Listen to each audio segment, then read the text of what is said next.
என் பேர் Udhayakumar, right future education trust. நம்ம college ரிவ்யூக்காக வந்திருக்கேன். ஸோ காலேஜ் அன்னை காலேஜ் எப்படி இருக்கு, அதோட இன்ஃப்ராஸ்ட்ரக்சர், பிளேஸ்மெண்ட் ஆக்டிவிட்டி, நீங்க காலேஜ் பத்தி என்ன சொல்ல வரீங்க அப்படிங்கறத ஒரு 2 நிமிஷம் சொல்லலாமா? என் பேர் சஞ்சிதா. ஓகே.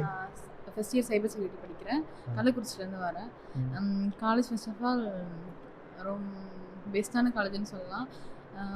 புவரான ஃபேமிலிக்கெலாம் இது நல்லா பெஸ்ட்டுன்னு சொல்லலாம். நல்லா படிக்கலாம், இங்கே நல்லா சொல்லி தருவாங்க, ஸ்டாஃப்லாம் ஃப்ரெண்ட்லியாக தான் ட்ரீட் பண்ணுவாங்க. அதுமாரி நான் ஹாஸ்டல் தான், ஹாஸ்டல் ஃபுல்லாக நல்லா ஹோம்மேட் மாதிரி தான் இருக்கும். நல்லா பெஸ்ட் காலேஜ்னு சொல்லலாம். ஓகே. என் பேர் அக்ஷிதா, நான் ஃபர்ஸ்ட் இயர் சைபர் செக்யூரிட்டி படிக்கிறேன். என்னோட சிஸ்டர் வந்துட்டு அன்னை காலேஜில் தான் படித்தாங்க. ஓ, அவங்க ரெக்கமெண்ட் பண்ணாங்களோ? அவங்க வந்துட்டு நல்ல ஒரு பிளேஸ்மெண்ட்ல இருந்து அவங்களுக்கு ஜாப் கிடைச்சிட்டு. ஓ, என்ன ஊர் நீங்க? எனக்கு மயிலாடுதுறைக்குள்ள. ஓகே. அவங்க வந்துட்டு சொன்னாங்க இந்த மாதிரி ஒரு பிளேஸ்மெண்ட் கிடைச்சிருக்குங்கிறப்போ நம்ம ஃபியூச்சர் நல்லா இருக்கும் அப்படிங்கிறப்போ பிளேஸ்மெண்ட்டோட சீட்டு வந்து அன்னை காலேஜில் கிடைக்கும். உங்க அக்கா ரெக்கமெண்ட் பண்ணி நீங்க வந்திருக்கீங்க. Super super super. அதுவும் இல்லாமல் 12th முடிச்சுட்டு இன்ஜினியரிங் படிக்கணும், பட் ஆனால் பட்ஜெட் பார்க்கும்பொழுது அதிகமாக இருக்கக்கூடாதுன்னு மற்ற காலேஜை ஒப்பிடும் பொழுது அன்னை காலேஜில் அதுவாக தான் இருந்துச்சு. அப்படியும் 7.5ல 6 to 12 வந்துட்டு தமிழ் மீடியத்தில் படித்தனால 7.5. நீங்க தமிழ் மீடியம்?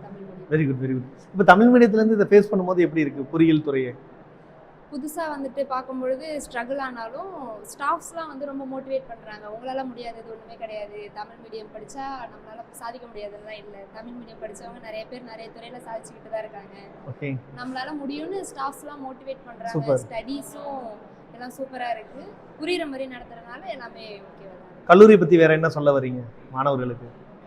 இப்போ மற்ற நிறுவனத்தை கம்பேர் பண்ணும்போது நம்ம நிறுவனத்தோட சிறப்பம்சம் குறிப்பிட்டு ஏதாவது சொல்ல விரும்புறீங்களா? அது மாதிரி ஸ்டடீஸில் குறை வைக்காதது வந்துட்டு அன்னை காலேஜில் ஒரு நல்ல ஒரு குவாலிட்டியாக நான் பார்க்குறேன். எந்த ஒரு சப்ஜெக்ட்டுக்குமே ஸ்டாஃப்ஸ் இல்லை, நடத்த மாட்டாங்க, இல்லை எனக்கு இந்த சப்ஜெக்ட் புரியல அப்படின்னாலும் 1க்கு 3 தடவை நடத்துகிற ஸ்டாஃபும் நம்மளை அரவணைக்கிற ஸ்டாஃபும் அன்னை காலேஜில் இருக்கிறனால ஒரு ஹோம்லி ஃபீலிங், ஒரு பயம் இல்லாமல் நார்மலாக இருக்கிற மாதிரி.